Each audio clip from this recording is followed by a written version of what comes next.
This, I believe, is a hornblendite, or a hornblende gneiss perhaps, but it's porphyritic.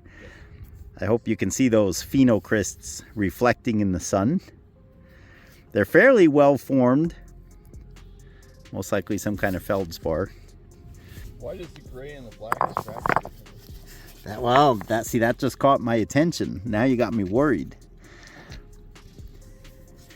This is another one we're going to have to study a little bit, because this could be sedimentary. It's, again, in our videos, we're just going by visual identification, and some are hard to tell apart. I picked this one up and then set it down. I said to Art, I said, well, I think this is aventurine, but it's definitely not green. And if you look at it, it looks very gray. The Yellowstone River is known for its bright green aventurine, sometimes really pretty. But look at this when we spray it.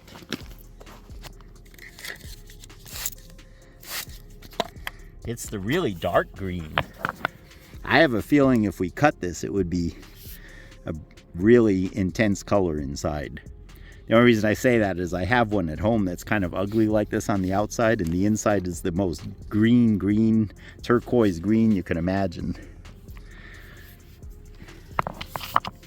Okay, then we have, Art picked this up. It looks like a basalt breccia with the black chunks, but they're not very well defined. So I have a feeling it was a semi-molten, kind of both were molten at the same time. And I've talked about the Bowen's reaction series, where if you look at lava as it's flowing, like out of a volcano, it's always covered with a crust that's floating. And whatever the first minerals are to crystallize are going to be of a certain nature, and they're going to change the remaining lava to have a different makeup. And I think that's where we get always the two colors from. But that's a nice big piece and free of cracks. Seems like the black has larger vesicles. Yeah, it does, at least in this one. Let's get some water on it. Yeah, that's nice.